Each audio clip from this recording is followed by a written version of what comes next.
Bonjour à tous, on se retrouve aujourd'hui pour continuer cette petite série de chroniques, le plan secret 2. Et en compagnie de Dorémy, nous allons analyser le comportement de Rogue, particulièrement dans le dernier opus, pour voir le plan secret qu'il aurait pu élaborer, ou au moins les possibilités qu'il avait. On va donc commencer par se poser quelques questions. Que se serait-il passé s'il n'était pas mort? Enfin, s'il n'avait pas été attaqué par Nagini. Imaginons que Rogue ait survécu à la chute de Voldemort, qu'aurait-il fait? C'est particulièrement difficile à affirmer, mais je pense que son plan était de se dissimuler après la fin de la guerre et de ne jamais révéler au monde son implication dans la chute de Voldemort. En y pensant, c'est plutôt logique. Je vois mal, après la bataille de Poudlard, aller voir Harry en disant « Au fait, j'ai quelque chose à te dire », parce que Rogue vivant, Harry n'aurait jamais su le secret via la pancine. La théorie la plus probable serait donc qu'il parte se cacher du reste de la société. Rappelons que Rogue a été un élève harcelé et qu'il est, en plus d'être d'une extrême pudeur concernant ses sentiments, un personnage introverti.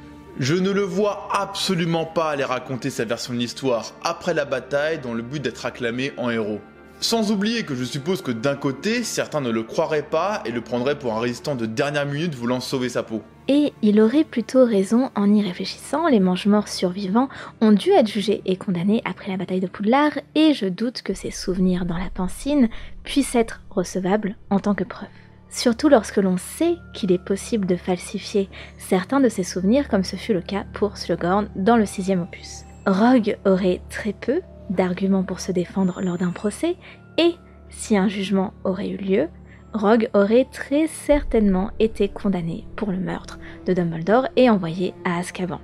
Sans les révélations dans la pancine, Rogue aurait gardé son étiquette de plus grand traître de l'histoire, traître de Dumbledore et comme étant le directeur de Poudlard aux ordres de Voldemort, ce qui n'est pas très glorieux comme souvenir. Ou peut-être qu'il savait, au fond de lui, qu'il allait mourir.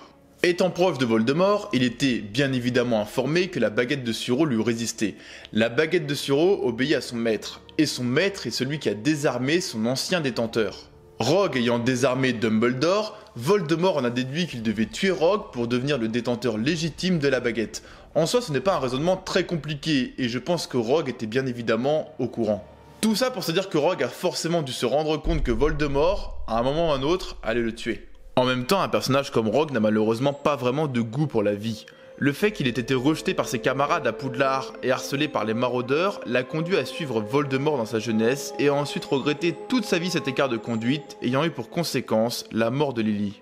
La seule mission qui le tenait en vie était de veiller sur Harry et de tout mettre en œuvre pour que Voldemort soit vaincu. En soi, il voulait simplement réparer son erreur.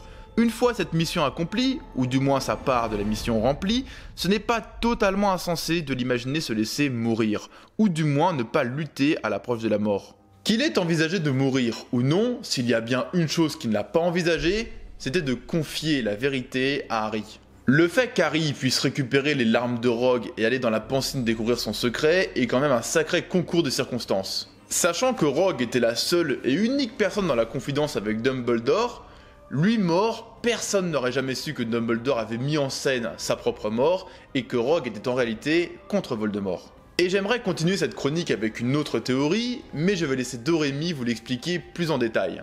Il existe en effet une théorie fort intéressante sur Rogue. Selon Der Godkaiser, auteur de la théorie et membre de Reddit, Rogue serait toujours en vie. Il avance 3 arguments pour appuyer sa théorie.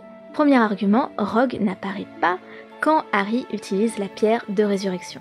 On pourrait penser que Rogue était très important pour Harry, il aimait sa mère, a donné sa vie pour le sauver et la protéger toute sa vie. Harry vient de découvrir comment Rogue l'avait protégé pendant tout ce temps et comment il est mort pour le sauver. Maintenant que Harry est au courant, il doit quand même se sentir assez proche de Rogue. Il appellera même son fils Severus. Donc peut-être que Rogue n'était pas mort, tout simplement. Deuxième argument, Rogue est professeur de potions. C'est un véritable maître des potions. Et en tant que professeur de potions, il est possible qu'il se balade avec un anti-venin sur lui. Surtout qu'il fréquente Voldemort qui a l'habitude d'utiliser Nagini pour attaquer. Rogue est quelqu'un d'intelligent et de méfiant, cela colle totalement avec sa personnalité d'être prévoyant et d'avoir plusieurs coups d'avance. On peut également parler d'instinct de survie. Enfin, troisième et dernier argument, le corps de Severus Rogue n'est ni trouvé ni mentionné. Après la grande bataille au sein de Poudlard, tous les morts sont exposés. Harry voit le corps de Lupin et le corps de Fred, mais le corps de Rogue n'est pas là. On pourrait penser que Harry aurait parlé à tout le monde du sacrifice de Rogue pour qu'il puisse aussi retrouver sa trace. Mais non, le corps de Rogue reste introuvable. Aucune mention sur son cadavre n'est faite, que ce soit dans les films ou dans les livres. Étrange, non ? Cette chronique est terminée et j'espère qu'elle vous aura plu et que le concept, le plan secret 2 vous plaît également.